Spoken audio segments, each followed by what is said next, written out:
Hello guys, welcome to my YouTube channel CG one shot. आज हम biology का तीसरा लेक्चर लेकर के आपके सामने उपस्थित हैं। बायोलॉजी के इससे पहले 2 लेक्चर्स हम ले चुके हैं। अगर आपने वो वीडियोस नहीं देखे हैं तो वो आप देख सकते हो। पहले लेक्चर्स में हमने कोशिका के बेसिक्स कवर किए थे और दूसरे लेक्चर्स में हम कोशिका के अंदर प्रवेश करके कोशिका झिल्ली, कोशिका भित्ति और कोशिका द्रव्य के बारे में बात किए थे। आज हम सिलेबस के अनुसार आगे बढ़ेंगे और माइटोकॉन्ड्रिया के बारे में पढ़ेंगे, केंद्रक के बारे में अच्छे से जानेंगे, केंद्रक के अंदर होने वाले DNA और RNA के बारे में भी बात करेंगे।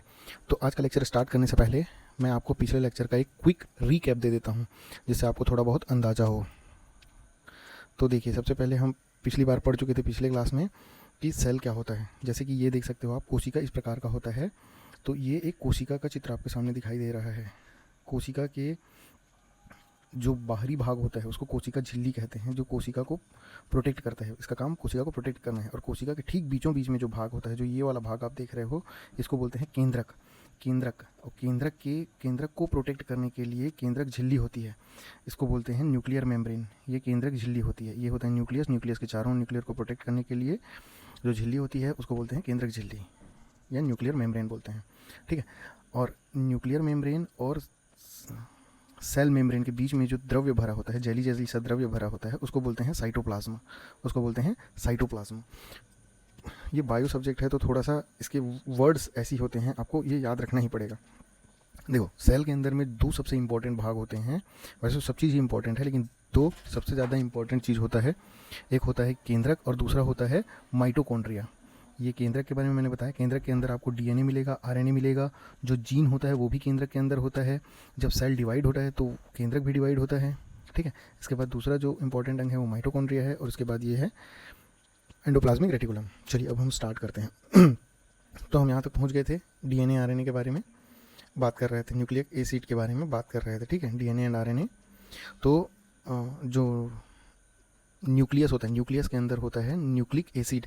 और न्यूक्लिक एसिड 2 टाइप के होते हैं। कौन कौन से? एक DNA होता है, दूसरा RNA होता है। न्यूक्लिक एसिड की डिस्कवरी किसने की थी? तो फ्रेडरिक मिसर ने की थी। ठीक है, न्यूक्लिक एसिड की डिस्कवरी फ्रेडरिक मिसर ने की थी। अब देखो, DNA का फुल फॉर्म होता है डीऑक्सी राइबो न्यूक्लिक एसिड, और RNA का फुल फॉर्म होता है राइबो न्यूक्लिक एसिड। DNA जो होता है वो डबल हेलिक्स मॉडल, जो इसको वॉटसन एंड क्रिक ने दिया था। ये बहुत ज़्यादा इंपॉर्टेंट है, आपको ये याद रखना ही है। DNA का डबल हेलिक्स मॉडल किसने दिया था? ये बार बार क्वेश्चन आता है। डबल हेलिक्स का मतलब ये होता है, जैसे ये द्विकुंडलित, ये जो है ना, ये द्विकुंडलित है, और इसमें देखो ये सिंगल हेलिक्स है। ठीक है, तो ये कुंडली नहीं बना रहे। तो DNA का डबल हेलिक्स मॉडल किसने दिया था? तो वॉटसन एंड क्रिक्स ने दिया था। ये बहुत ज़्यादा इंपॉर्टेंट है, बहुत बार आता है। ठीक है। अब DNA और RNA दोनों में पॉलीन्यूक्लियोटाइड की संरचना होती है। ठीक है। अब देखते हैं न्यूक्लियोटाइड क्या होता है। तो न्यूक्लियोटाइड होता है 3 चीज़ का मिक्सचर। एक होता है सुगर, दूसरा होता है फॉस्फेरिक एसिड, और तीसरा होता है नाइट्रोजिनस बेस। तो सुगर जो होता है राइबोस सुगर होता है। ये भी इंपॉर्टेंट आता है एग्जाम्स में, किस टाइप का सुगर जो है DNA में और RNA में पाया जाता है। तो याद रखना है आपको, राइबोस टाइप का सुगर जो है DNA और RNA दोनों में पाया जाता है। DNA में 2 राइबोस सुगर होते हैं, इसलिए इसको डाई राइबोस न्यूक्लिक एसिड बोला जाता है। ठीक है। और RNA में एक ही राइबोस शुगर होता है। ठीक है। और ये शुगर कौन सा टाइप का होता है? पेंटोस शुगर होता है। पेंटोस, कई बार इसका टाइप भी पूछ लिया जाता है। फॉस्फेरिक एसिड जो है दोनों में सेम होता है, तो उसके बारे में बात नहीं करेंगे हम। नाइट्रोजिनस बेस के बारे में बात करते हैं। नाइट्रोजिनस बेस दोनों में अलग अलग होता है। अब देखो, नाइट्रोजिनस बेस क्या होता है। नाइट्रोजिनस बेस भी 2 टाइप का होता है। एक होता है प्यूरिन और दूसरा होता है पायरीमिडीन। दूसरा होता है पायरीमिडीन। प्यूरिन कौन कौन सा टाइप का होता है? A और G टाइप का होता है। A मतलब एडिनिन, G मतलब गुआनिन। A मतलब एडिनिन, G मतलब गुआनिन। ठीक है। और पायरीमिडीन कितने टाइप का होता है? पायरीमिडीन के लिए आपको ट्रिक एक तो याद रखना है, ये है CUT कट। ठीक है। तो पायरीमिडीन 3 टाइप का होता है। एक होता है साइटोकाइनिन, T से थाइमिन और U से यूरासिल। ठीक है। साइटोकाइनिन, थाइमिन और यूरासिल, ये 3 टाइप का पायरीमिडीन होता है। ठीक है। तो अपन शुरुआत कहाँ से किए थे? शुरुआत किए थे DNA से। DNA में होता है क्या? Nucleic acid. न्यूक्लिक एसिड में क्या होता है? Nitrogenous base. तो नाइट्रोजिनस बेस में क्या है? एक है प्यूरिन, एक है पायरीमिडीन। प्यूरिन 2 टाइप का होता है, AG, और पायरीमिडीन 3 टाइप का होता है। CUT कट से आप याद रखोगे। C से साइटोकाइनिन, U से यूरासिल और T से थाइमिन। ठीक है। अब आगे बढ़ते हैं हम लोग, तो देखो DNA में जो होता है, DNA डबल हेलिक्स मॉडल है, तो इसमें A और T डबल बॉन्ड से जुड़ा होता है। A और T डबल बॉन्ड से जुड़ा होता है। इन दोनों के बीच में कौन सा बॉन्ड होता है? ये भी क्वेश्चंस आते हैं, बहुत बार आते हैं। तो इन दोनों के बीच में होता है hydrogen bond, 2 hydrogen bond. A T से डबल हाइड्रोजन बॉन्ड से जुड़ा होता है, जबकि C और G, C जो है G से ट्रिपल हाइड्रोजन बॉन्ड से जुड़ा होता है, ये याद रखना ना। ठीक है, अब उसके बाद जो है हम देख लेते हैं इसका व्यास, ये दोनों स्ट्रैंड का जो होता है व्यास कितना होता है, 20 एंगस्ट्रॉम होता है, इससे भी क्वेश्चन आते हैं। और दो कुंडलित के बीच में कितना का गैप होता है, ये भी क्वेश्चन आता है, तो ये 34 एंगस्ट्रॉम होता है। ठीक है, और ये एक कुंडली में कितने नाइट्रोजिनस बेस का पेयर होता है, तो 10 नाइट्रोजिनस बेस का पेयर होता है, ये भी आपको याद रखना है। ठीक, अब आरएनए में देख लो, आरएनए में ये ए डबल बॉन्ड टी है, तो टी की जगह जो है आरएनए में यू होता है, यूरासिल। ठीक है, ए डबल बॉन्ड यू और C double bond G, A double bond T, C double triple bond G था, तो इसमें ए डबल बॉन्ड यू और सी ट्रिपल बॉन्ड जी था। सी जी तो आप आराम से याद रख सकते हो छत्तीसगढ़ से, और ए टी को याद रखना है, टी की जगह में यू आ जाता है आरएनए में। ठीक है, ये आपको याद रखना पड़ेगा, एग्जाम्स में आते हैं ये क्वेश्चंस। अब देखते हैं डीएनए कहाँ कहाँ प्रेजेंट होता है, ये वाला क्वेश्चन से भी बहुत आता है। तो ये क्वेश्चन ऐसा नहीं आता है न्यूक्लियस के अलावा डीएनए कहाँ कहाँ प्रेजेंट होता है, ये क्वेश्चन आता है। तो न्यूक्लियस के अलावा डीएनए जो होता है माइटोकॉन्ड्रिया में होता है और क्लोरोप्लास्ट में होता है।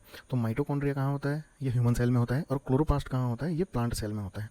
ये दोनों को आप अच्छे से याद रखेंगे। माइटोकॉन्ड्रिया को हम अभी अच्छे से डील करने वाले हैं। ठीक है, ये बहुत बड़ा ऑर्गन है और ये भी बहुत बड़ा ऑर्गन है। सेल का सबसे बड़ा ऑर्गन न्यूक्लियस होता है और दूसरा सबसे बड़ा ऑर्गन माइटोकॉन्ड्रिया होता है। ठीक है, अब देखते हैं आगे। ये देखो, जैसे ये वाला क्वेश्चन मैंने लिखा हुआ है, न्यूक्लियस को छोड़कर कहाँ कहाँ पाया जाता है, तो ये बहुत इंपॉर्टेंट चीज़ है ना। अब डीएनए के बाद में अपन जेनेटिक मैटर, डीएनए जो होता है वो जेनेटिक मैटर अनुवांशिक सूचनाओं को एक पीढ़ी से दूसरी पीढ़ी में ट्रांसफर करता है। ठीक, उसके बाद आरएनए का काम क्या होता है, आरएनए जो है प्रोटीन के निर्माण में और संश्लेषण में योगदान देता है। प्रोटीन मेकिंग और प्रोटीन सिंथेसिस, ये दोनों काम जो है आरएनए का होता है। ठीक, अब ये चीज़ याद रखना, डीएनए से आरएनए का बनना कहलाता है ट्रांसक्रिप्शन, डीएनए से आरएनए का बनना ट्रांसक्रिप्शन यानी कि अनुलेखन कहलाता है। ठीक है, और आरएनए से प्रोटीन का बनना ट्रांसलेशन यानी कि अनुवादन कहलाता है। ठीक, अब लेकिन डीएनए से तो आरएनए बनता है, लेकिन कभी कभी उल्टा भी हो जाता है, आरएनए से डीएनए बन जाता है, तो उसको रिवर्स ट्रांसक्रिप्शन बोलते हैं। ठीक है, चलो अब अपन आगे देखते हैं आरएनए कितने टाइप के होते हैं। तो आरएनए के 3 टाइप होते हैं, एमआरएनए, आरआरएनए और टीआरएनए। समय आने पे देखो इसका कार्य बताऊंगा। ठीक है, अभी 3 टाइप के होते हैं, बस इतना ही याद रखो।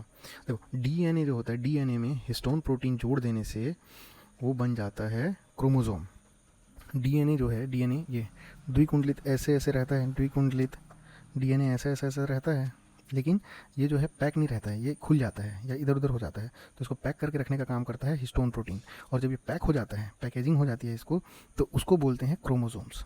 जब ये पैक हो जाता है तो इसको बोलते हैं क्रोमोसोम्स, हिंदी में बोलते हैं गुणसूत्र, हिंदी में बोला जाता है गुणसूत्र। ठीक है, क्रोमोसोम जो होता है एक धागेनुमा संरचना होती है, इसको आप याद रखोगे। ठीक है, क्रोमोसोम में क्या क्या होता है, ये क्वेश्चंस भी आते हैं, क्रोमोसोम में क्या क्या होता है। तो क्रोमोसोम में आपको याद रखना है डीएनए है और हिस्टोन प्रोटीन है, डीएनए और हिस्टोन प्रोटीन ये दोनों होते हैं क्रोमोसोम्स में। और डीएनए को सबसे पहले ऑब्जर्व किया था वेल्डियर ने, लेकिन खोज की थी इसकी फ्लेमिंग ने। ठीक है, अब ये देखो, ये दोनों बहुत इंपॉर्टेंट पॉइंट है, मैंने इंपॉर्टेंट पहले ही डाल रखा है, आपको ये पॉइंट याद रखने हैं। ये क्रोमोसोम्स हम लोगों को तभी विजिबल होते हैं जब सेल डिवीज़न हो रहा होता है। सिर्फ कोशिका विभाजन के समय, सिर्फ और सिर्फ कोशिका विभाजन के समय में हमको क्रोमोसोम्स या गुणसूत्र दिखाई देते हैं। और क्रोमोसोम्स हमेशा पेयर्स में होते हैं, पेयर्स में होते हैं मतलब जोड़ी में होंगे, क्रोमोसोम्स हमेशा जोड़ी में होंगे। ठीक है, सिंगल नहीं होते हैं। ठीक, और ये दिखते कब हैं, सेल डिवीज़न के समय में। ये दोनों पॉइंट आपको हमेशा याद रखना है, बहुत इंपॉर्टेंट पॉइंट है ये दोनों। अच्छा, एक दो इंपॉर्टेंट पॉइंट छूट गया था यहाँ पर।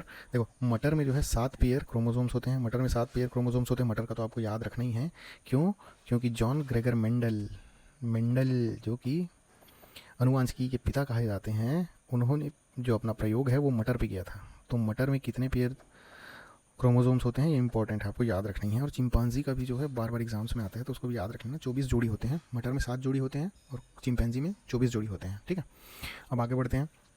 जो ह्यूमन बॉडी में कितने पेयर क्रोमोसोम होते हैं, भाई अपना भी तो देखना पड़ेगा ना। ह्यूमन बॉडी में 23 पेयर क्रोमोसोम्स होते हैं। ठीक है, 23 पेयर क्रोमोसोम्स होते हैं, जिसमें 22 पेयर जो होते हैं, 22 पेयर्स यानी कि 44 क्रोमोसोम्स एक जैसे होते हैं, ये होते हैं ऑटोसोम्स। और एक पेयर अलग होता है, सिर्फ एक पेयर अलग होता है, एक जोड़ा अलग होता है, जिसमें 2 क्रोमोसोम होते हैं। ठीक है, तो इसको बोलते हैं एलोसोम। ठीक है, हिंदी में भी इसको ऑटोसोम ही बोलेंगे, इसको एलोसोम ही बोलेंगे। ठीक है, जैसे ये अलग कौन सा होता है, मेल यानी कि मेल स्पर्म, मेल के स्पर्म में क्या होता है, एक्स और वाई होता है। और फीमेल के ओवा में, फीमेल के ओवम में एक्स और एक्स होते हैं। तो जब ये दोनों का प्रजनन होता है तो फिर गर्ल या बॉय पैदा होते हैं। देखो जैसे कि ये तो एक जैसे ही हैं, एलोसोम एक जैसे ही हैं, 44, इसमें भी 44।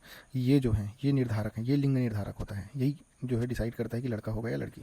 जैसे कि अगर मेल का भी एक्स आ गया और फीमेल का भी एक्स आ गया तो बनेगी फीमेल। ठीक है, और यदि फीमेल का एक्स आ गया और मेल का वाई आ गया तो बनेगा मेल। वाई क्रोमोज़ोम मेल में होना ज़रूरी है, यानी कि लिंग का निर्धारण जो है मेल के एलोसोम से होता है, फीमेल का कोई रोल नहीं होता है उसमें, ठीक है। इसी को बोलते हैं, यही ये देखो जेंडर डिटरमाइंड क्रोमोसोम्स, यही जो है लिंग का निर्धारण करता है। तो ये बार बार एग्ज़ाम्स में आता ही है और हज़ार बार ये क्वेश्चंस आया है और आते रहेगा कि जो लिंग निर्धारक क्रोमोसोम्स है वो कौन से हैं। तो लिंग निर्धारक क्रोमोसोम्स में आपको याद रखना है, आपके ऑप्शंस में हमेशा रहेंगे ये एलोसोम्स, एलोसोम जो है लिंग निर्धारक होते हैं। और ये ऑटोसोम जो होते हैं, ऑटोसोम जो होता है ये, जैसे ये कोई जेनेटिक डिसीज़ है, जैसे कि शुगर है, बीपी है, ये सब ट्रांसफ़र करने वाला काम जो होता है ये ऑटोसोम का करता है, ठीक। लिंग का निर्धारण एलोसोम करेगा, और कोई बीमारी है या कोई अनुवांशिक गुण है वो सब ट्रांसफ़र करने का काम ऑटोसोम करेगा। क्योंकि देखो माँ बाप में जैसे 22 पेयर हैं, वो टोटल कॉपी पेस्ट हो गया है, उसमें कोई वेरिएशन नहीं हुआ है। वेरिएशन कहाँ पर हुआ है? एलोसोम में। तो वो मेल बनेगा फीमेल बनेगा वो सब एलोसोम डिसाइड करता है, ठीक है। और ये जैसा का वैसा आ जाता है, ठीक। अब बात करते हैं जीन की। तो जैसे कि ये आपको दिखाया स्ट्रैंड है, ये डीएनए होता है, तो इसका एक छोटा सा हिस्सा काट के अगर अलग कर लेना, तो यहाँ पर ये एक छोटा सा हिस्सा काट के ये अलग कर लिए हैं, इसको बोलते हैं bid like structure. Bid like structure यानी कि छोटा सा आकृति है ना, छोटा सा स्ट्रक्चर, इसको बोलते हैं जीन। जीन ये बहुत इंपॉर्टेंट चीज़ है, इसको अपन पढ़ेंगे। अब देखो, तो जीन जो होता है ये डीएनए का खंड होता है, मैं आपको पहले ही बताया है ना। अब जीन की डिस्कवरी किसने की थी? जीन की डिस्कवरी की थी आपके जॉनसन ने, ठीक है। और स्टडी ऑफ जीन जो कहलाता है वो जेनेटिक्स कहलाता है, स्टडी ऑफ जीन जेनेटिक्स कहलाता है। और फादर ऑफ जेनेटिक्स बोलते हैं जॉन ग्रेगर मेंडल को। मैंने बताया था अभी मटर का पढ़ाते समय आपको, तो फादर ऑफ जेनेटिक्स बोलते हैं जॉन ग्रेगर मेंडल को। अब देखते हैं, जीन जो होता है वो स्मॉलेस्ट यूनिट ऑफ जेनेटिक्स होता है, ठीक है। ये क्वेश्चंस भी आते हैं बार बार कि स्मॉलेस्ट यूनिट ऑफ जीन कौन सा होता है, जेनेटिक्स कौन सा होता है, तो जीन होता है। अब जेनेटिक कैरेक्टर्स कौन कौन से होते हैं, जैसे कि हाइटेड होना, कलर ऑफ हेयर्स, मतलब बालों का रंग, आँखों का रंग, त्वचा का रंग, ये सब को ट्रांसफ़र करना जो होता है ये जीन का काम होता है। एक याद रखना, ये याद रखना, ये इंपॉर्टेंट है, एक जीन जो है एक कैरेक्टर को ही ट्रांसफ़र करेगा। ऐसा नहीं कि एक जीन है वो हाइट को भी ट्रांसफ़र कर दे रहा है, वही जो है आई के कलर को ट्रांसफ़र कर दे रहा है, स्किन के कलर को ट्रांसफ़र कर दे रहा है। तो एक जीन एक ही कलर को ट्रांसफ़र करेगा, या तो हाइट को ट्रांसफ़र करेगा या तो बाल के कलर को ट्रांसफ़र करेगा, सब चीज़ को साथ ट्रांसफ़र नहीं करेगा, ठीक है। अब ये वाला टर्म आप देखे होंगे, म्यूटेशन, ठीक है। म्यूटेशन किसको बोलते हैं? अगर जीन या क्रोमोसोम में कोई परिवर्तन हो जाए, ठीक है। जैसे कि आप क्रिश मूवी देखे होंगे, क्रिश मूवी में कंगना रनावत को देखना, जी वी निकाल देती है तो उसको विवेक ओबरॉय कैसे बना दिया रहता है, उसका म्यूटेशन करवा दिया रहता है, उसका जीन चेंज कर दिया रहता है, ठीक है। तो उसको बोलते हैं म्यूटेशन, ठीक। अब जेनेटिक डिसीज़, तो उसको जेनेटिक डिसीज़ भी कहते हैं, ठीक है। जैसे कलर ब्लाइंडनेस एक जेनेटिक बीमारी है, ठीक है, एक से दूसरे में ट्रांसफर होती रहती है। अब देखो माइटोकॉन्ड्रिया के बारे में बोल रहा था, केंद्र के बाद जो दूसरा सबसे बड़ा ऑर्गन होता है वो माइटोकॉन्ड्रिया होता है। और माइटोकॉन्ड्रिया बहुत ज़्यादा इंपॉर्टेंट है। क्यों इंपॉर्टेंट है? क्योंकि माइटोकॉन्ड्रिया का कोशिका का पावर हाउस होता है, इसी को बोलते हैं कोशिका का पावर हाउस या energy house of the cell बोलते हैं, ठीक है। जो सेल को एनर्जी है यहीं से मिलती है। माइटोकॉन्ड्रिया का खुद का डीएनए होता है, तो वो डीएनए वाला टॉपिक जब मैं पढ़ा रहा था तो बोला था ना आपको कि केंद्रक को छोड़ करके किसका किसका खुद का डीएनए होता है। तो एक होता है माइटोकॉन्ड्रिया और दूसरा होता है क्लोरोप्लास्ट, ठीक है। अब देखो माइटोकॉन्ड्रिया का खुद का डीएनए होता है जो प्रोकैरियोटिक सेल के डीएनए के जैसा होता है, प्रोकैरियोटिक सेल के डीएनए के जैसा होता है, ठीक है। अब देखो इसी के लिए ना माइटोकॉन्ड्रिया को प्रोकैरियोटिक सेल के जैसे मतलब उससे तुलना की जाती है इसकी, ठीक है। अब देखो माइटोकॉन्ड्रिया में आपको बताया था कि इसका जो डीएनए होता है वो सर्कुलर और सिंगल हेलिक्स होता है, ठीक है। माइटोकॉन्ड्रिया का डीएनए सर्कुलर और सिंगल हेलिक्स होता है। प्रोकैरियोटिक सेल का भी सर्कुलर और सिंगल हेलिक्स होता है। माइटोकॉन्ड्रिया के पास भी राइबोस 70S टाइप का होता है, जो राइबोस होता है वो 70S टाइप का होता है। और प्रोकैरियोटिक सेल के पास भी जो राइबोस होता है वो 70S टाइप का होता है। इसलिए माइटोकॉन्ड्रिया की तुलना जो है प्रोकैरियोटिक सेल से की जाती है, इसको आपको ध्यान रखना है, ठीक है। अब आगे देखते हैं, तो जो फर्स्ट ओरिजिनेटेड सेल ऑर्गेनल, कोशिका में सबसे पहले बनने वाला जो ऑर्गन है वो यही है, माइटोकॉन्ड्रिया, ठीक है। और इसको सेमी ऑटोनॉमस बॉडी भी बोलते हैं। माइटोकॉन्ड्रिया को सेमी ऑटोनॉमस बॉडी बोलते हैं। क्यों बोलते हैं सेमी ऑटोनॉमस बॉडी? क्योंकि भाई इसके पास खुद का डीएनए है यार, और खुद का राइबोसोम है, और दूसरी बात ये खुद कोशिका का पावर हाउस है। 90% काम तो ये खुद से कर लेता है। एक तो इसके पास डीएनए है, इसके पास खुद का राइबोसोम है, ऊपर से पावर हाउस है, तो भाई इसको तो सेमी ऑटोनॉमस बॉडी बोलेंगे ही ना, ठीक है। और सेकेंड लार्जेस्ट सेल ऑर्गेनल है, ये सबसे पहले बनता है, लेकिन सबसे और सेकंड लार्जेस्ट सेल ऑर्गेनल, पहला न्यूक्लियस होता है, मैं आपको बताया था पढ़ाते समय, ठीक है। अब देखते हैं, प्रोकैरियोटिक सेल में माइटोकॉन्ड्रिया नहीं पाया जाता, केवल यूकैरियोटिक सेल में पाया जाता है, ठीक है। प्रोकैरियोटिक सेल में माइटोकॉन्ड्रिया नहीं होता है, यूकैरियोटिक सेल में बस होता है। अब माइटोकॉन्ड्रिया का काम क्या होता है, ये देखो, माइटोकॉन्ड्रिया का काम होता है एनर्जी बनाना और उसको स्टोर करके रखना, सेल्यूलर रेस्पिरेशन। तो ये क्वेश्चन भी आ सकता है कि कोशिका के कौन से भाग में सेल्यूलर रेस्पिरेशन परफॉर्म होता है, यानी कि श्वसन की क्रिया कौन से भाग में होती है, तो माइटोकॉन्ड्रिया में होती है, ठीक है। तो जैसे कि आप देख सकते हो, ये देखो ग्लूकोज का फॉर्मूला क्या होता है, C6H12O6, ये ग्लूकोज होता है। उसके बाद ऑक्सीजन जो है उसके साथ क्रिया करके इसको तोड़ देता है कार्बन डाइऑक्साइड में और जल में और एटीपी में। एटीपी जो होता है ये एनर्जी होता है। एटीपी का फुल फॉर्म ये भी आता है एग्जाम में कई बार, एडिनोसिन ट्राइफॉस्फेट। एडिनोसिन ट्राइफॉस्फेट इसका फुल फॉर्म है, ठीक है। तो ये एटीपी के रूप में ऊर्जा को संरक्षित करता है और स्टोर करके रखे रहता है, इसीलिए इसको कोशिका का पावर हाउस भी कहते हैं। अच्छा, डिस्कवरी, अब कुछ वैज्ञानिकों के नाम देख लेते हैं। वैज्ञानिकों के नाम से जैसा आपको मैं अपने पहले की वीडियो में बताया हूँ और दिखाया भी था कि कैसे वैज्ञानिकों के नाम से डायरेक्ट क्वेश्चन आते हैं। तो माइटोकॉन्ड्रिया की जो डिस्कवरी है वो ऑल्टमैन ने की थी। ऑल्टमैन ने इसकी डिस्कवरी की थी, लेकिन माइटोकॉन्ड्रिया का नाम माइटोकॉन्ड्रिया किसने दिया था, वो बेंडा ने दिया था, ठीक है। यहाँ पे याद रखना। अब देखो, लीवर सेल से माइटोकॉन्ड्रिया को अलग करके सबको किसने दिखाया था, बेंसले एंड हॉर ने। बेंसले एंड हॉर ने लीवर सेल से माइटोकॉन्ड्रिया को अलग करके, मतलब माइटोकॉन्ड्रिया को अलग से एक सेल ऑर्गेनेल है करके दिखाया किसने था, बेंसले एंड हॉर ने। फिर प्लांट सेल में माइटोकॉन्ड्रिया को किसने दिखाया था, मीव्स ने, ठीक है। तो ये बहुत इंपॉर्टेंट है, ये साइंटिस्ट के नाम आप याद रखिएगा, ठीक है। अब अगला टॉपिक हम देख लेते हैं, राइबोसोम। राइबोसोम का नाम जब भी आएगा तो आप याद रखना, राइबोसोम का मतलब हो गया प्रोटीन सिंथेसिस, बस प्रोटीन मेकिंग और प्रोटीन सिंथेसिस, यही इसका काम है। अब राइबोसोम कहाँ कहाँ पाया जाता है ये याद रखना। तो राइबोसोम एक तो साइटोप्लाज्म में पाया जाता है, साइटोप्लाज्म मतलब सेल के साइटोप्लाज्म में। उसके बाद माइटोकॉन्ड्रिया के अंदर भी राइबोसोम रहता है, मैं आपको पढ़ाया था अभी। और रफ एंडोप्लाज्मिक रेटिकुलम के ये 3 जगह पे जो है राइबोसोम पाया जाता है। कई बार इस टाइप का क्वेश्चंस भी आ जाते हैं कि राइबोसोम कहाँ कहाँ पाया जाता है, तो कितना जगह को याद रखोगे आप, तो सबको एक जगह लिख लो, साइटोप्लाज्म, माइटोकॉन्ड्रिया और रफ एंडोप्लाज्मिक रेटिकुलम। तो आप एक बार देखोगे तो याद रहेगी चीज़ें, ठीक है।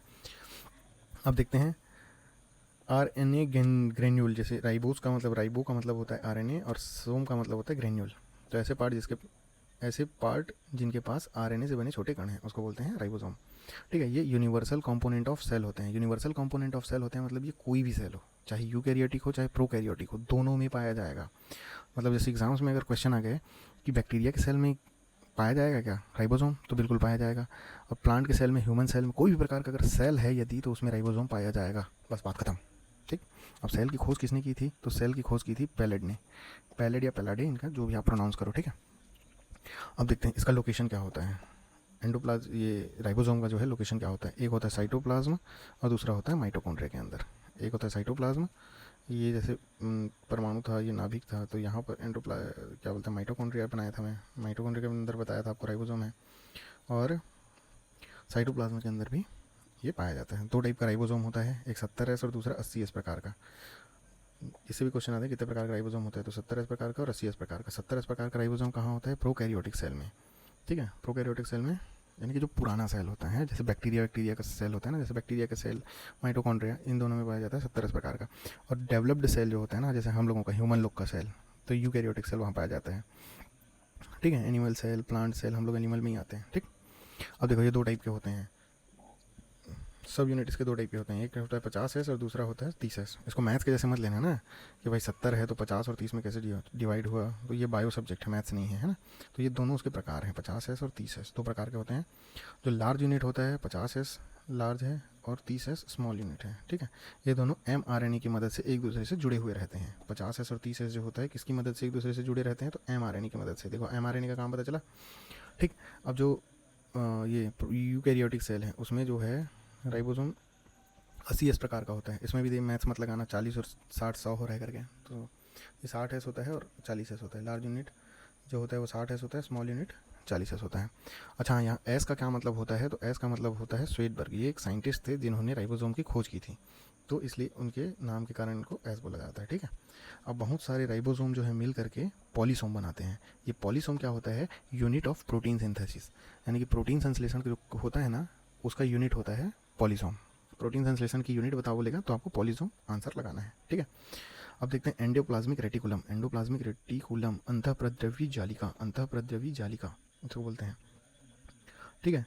तो ये जो सेल के अंदर होता है, देखो एंडो मतलब सेल के अंदर, प्लाज्मिक मतलब प्लाज्मा मेम्ब्रेन, और रेटिकुलम मतलब होता है जाल, ठीक। तो it is the network of membrane that is present inside the cell. बहुत सारी झिल्लियों का जाल है जो कि कोशिका के अंदर पाई जाती है, ठीक है। अब इसकी डिस्कवरी किसने की थी, तो पॉटर ने की थी इसकी डिस्कवरी। ये देखो, ये इस टाइप का होता है, ये न्यूक्लियस है और ये कोशिका है और न्यूक्लियस से चिपका हुआ ये एंडोप्लाज्मिक रेटिकुलम रहता है। लोकेशन कहाँ पे है? Between cell membrane and nuclear membrane. ये सेल मेम्ब्रेन है और ये न्यूक्लियर मेम्ब्रेन, दोनों के बीच में ये रहता है। तो only present in eukaryotic cell. Endoplasmic reticulum केवल यूकैरियोटिक सेल के पास होता है, यानी अंतःप्रद्रवी जालिका केवल यूकैरियोटिक सेल में होती है। रफ एंडोप्लाज्मिक रेटिकुलम और smooth endoplasmic reticulum. Rough endoplasmic reticulum rough इसलिए होता है क्योंकि उसमें राइबोसोम प्रेजेंट होता है, और जहाँ जहाँ राइबोसोम प्रेजेंट होता है तो उसका मतलब एक ही काम है, वो प्रोटीन का सिंथेसिस करेगा और कुछ नहीं करेगा। जैसे कि ये देख लो, यहाँ पे इसका काम क्या है? प्रोटीन सिंथेसिस और प्रोटीन मेकिंग। अब जो स्मूथ है उसके पास तो राइबोसोम नहीं है, तो वो लिपिड और स्टेरॉइड का सिंथेसिस करेगा, लिपिड और स्टेरॉइड का सिंथेसिस करेगा, लिपिड और स्टेरॉइड का सिंथेसिस करता है, ये इसका काम है। तो आज हम एंडोप्लाज्मिक रेटिकुलम तक रोकते हैं। अब इसके बाद नेक्स्ट वीडियोज़ में हम जो बचे हुए सेल के ऑर्गन्स हैं, सेल के जो कोशिकांग हैं, उसके बारे में बात करेंगे। तो वीडियो अगर आपको पसंद आया होगा तो वीडियो को लाइक कीजिए और चैनल को सब्सक्राइब कीजिए। आने वाले टाइम में मैं और ही ऐसे वीडियोस डालते रहूँगा, जिससे आपके बायोलॉजी, फिजिक्स और केमिस्ट्री ये तीनों सिलेबस बहुत अच्छे से कवर होते रहेंगे। यहाँ तक वीडियो को देखने के लिए आपका बहुत बहुत धन्यवाद।